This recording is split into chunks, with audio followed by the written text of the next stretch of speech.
दोस्तों नमस्कार। आपका स्वागत है हमारे चैनल पे। प्रभु की कृपा भयहु सब काजू, जन्म हमार सुफल भायाजू। भगवान तुम्हारे चरणों में मैं शीश झुकाने आया हूँ। मेरी छोटी विनती है स्वामी, उसको स्वीकार करो।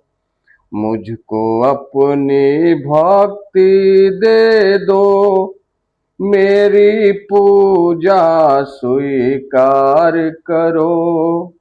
मैं मन में स्वामी पूजा के निज भाव जगाने आया हूँ। भगवान तुम्हारे चरणों में मैं शीश झुकाने आया हूँ। भक्तजनों, दोस्तों, आज हम एक हफ्ते के बाद ये वीडियो बना रहे हैं। कुछ कारणवश वीडियो ना बना सके, आप तक नहीं पहुंचा सके, उसके लिए क्षमा करिएगा। और यदि हमारा वीडियो आप तक पहुंचे, इसे पूरा देखिए, लाइक करिए, सब्सक्राइब करिए, शेयर करिए। हमारे वीडियो पे आप नए हैं तो सब्सक्राइब लाइक करना मत भूलिएगा। दोस्तों, आज हम रामायण श्रीमद् भागवत गोस्वामी तुलसीदास जी का रामायण रामचरितमानस का दूसरा भाग आपके सामने प्रस्तुत करता हूँ। और इसे आप तक पहुँचे, इसे पूरा सुनिए और अपना मन भक्ति अर्थात भगवान पे केंद्रित करें और स्वयं सुने, दूसरों को सुनाएं, अपने मन में भक्ति जागृत करें। यही हमारा सनातन धर्म है, यही हमारा कर्तव्य है और यही हमारा पुरुषार्थ है। इस संसार में आए हैं तो कुछ लेके ना आए हैं और ना लेके कुछ जाएंगे। जो भी कुछ है यही सब छूट जाएगा। मोह माया में पड़े रहेंगे तो जीवन का उद्देश्य, जिस कारण हमें इस धरती पर आना पड़ा मानव रूप में, वो उद्देश्य भूल जाएंगे तो हमारा कहीं नहीं स्थान रहेगा। ऐसा शास्त्रों में, ग्रंथों में मिलता है कि हम मानव इस संसार में आए हैं तो कुछ करने के लिए, कुछ छोड़ के जाने के लिए, जिससे जाने के बाद हमारा नाम जो भी ले यश के समान और यश के आदर और के साथ वो हमारा नाम ले और हम अपना अगला जन्म सफल बनाएं। इसके लिए ये श्री रामचरितमानस पाठ भाग 2 आप तक पहुंचा रहे हैं और जो भी त्रुटियां होंगी उसे क्षमा करिएगा। दोस्तों, मेरा वीडियो इग्नोर ना करिए, पूरा देखिए और दूसरों को भी सुनाएं और सुने। श्रोतागण वक्तागण दोनों को लाभ मिलता है, कहने वाले को भी, सुनने वाले को भी। चले हम आपको त्रेता युग के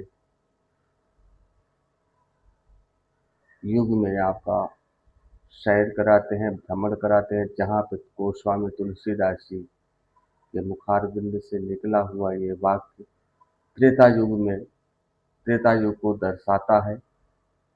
और वाल्मीकि जी के और गणेश जी के हाथों से लिखा हुआ ये तुलसीदास के मुखारबिंद से निकला हुआ श्री रामचरितमानस पाठ आज आपको सुनाते हैं। चलिए त्रेता युग में। जथासु अंजनयाजिदृग साधक सिद्ध सुजान, कौतुक देखहि शैल बन भूतल भूरि निधान। जैसे सुजान साधक अपने साधना को सिद्ध करने के लिए नेत्रों में सिद्धांजन को लगाकर वन और पृथ्वी तल के अनेकों कौतुक देखते हैं, ऐसे ही जो गुरुदेव के चरण बिंदों को की धूल को हृदय के नेत्रों में लगाकर साधन करता है, उसे नाना प्रकार के कौतुक से भरे सिद्धियां प्राप्त हो जाती हैं। गुरु पद रज मृदुल में जो अंजन नयन व्यभिमान सदुज भंजन तेहि करि विमल विवेक विलोचन वरण रामचरित भव मोचन। बंदो प्रथम महि सुर चरण मोह जनिन संयस सब हरण। सुजन समाज सकर गुण खाने अकरहु प्रणाम प्रेम सुबानी। साधु चरित शुभ सरित कपासु निरस विशद गुणमय फल जासु। जो सही दुख पर छींद्र दुरावा अबंधहि जय जग यस पावा।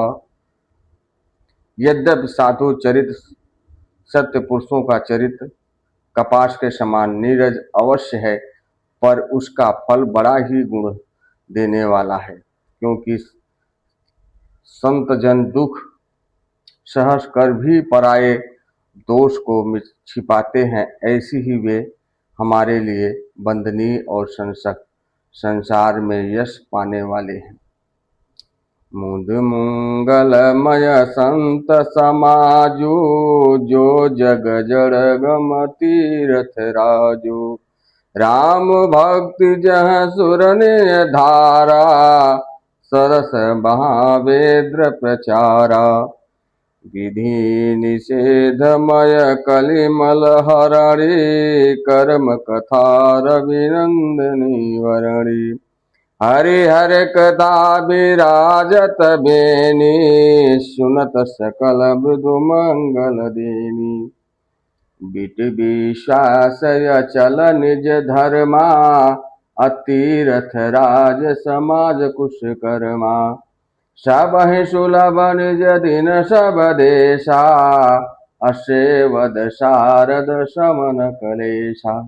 जहाँ अपने धर्म और अटल रहना है, विश्वास रूपी अक्षयवट है, और जो तीर्थराज अच्छे कर्मों के ही एक समाज है, वह सबको सब दिन में और सब देशों में आदर सहित सेवन करने से कष्टों को शांत कर देता है।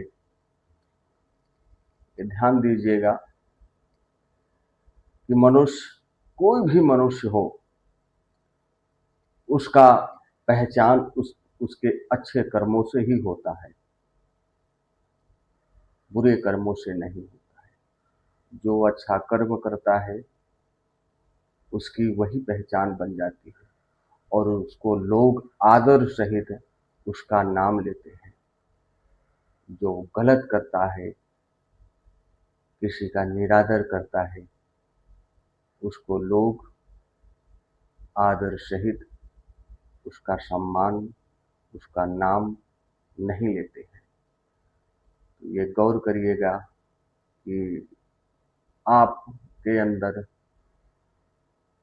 ये सद्भाव गुण होना अति आवश्यक है।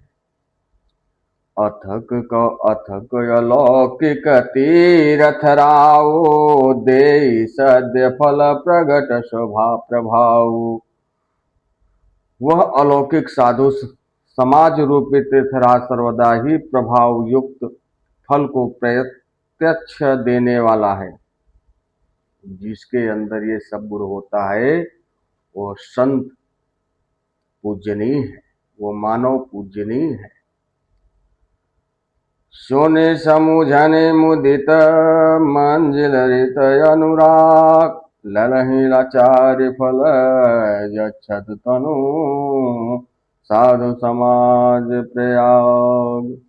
दोस्तों, ये हमारा दूसरा अध्याय, दूसरा भाग समाप्त होता है।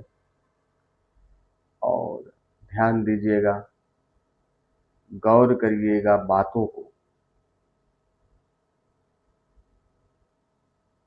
कि इस रामचरितमानस में क्या रहस्य है।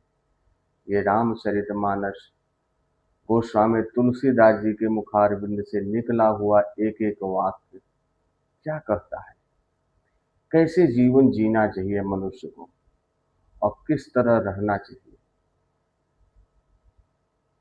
वही ये रामचरितमानस दर्शाता है कि हमें किस किस प्रकार का जीवन जीना चाहिए और किस प्रकार का जीवन व्यतीत करना चाहिए और दूसरों को भी किस प्रकार शिक्षा देनी चाहिए।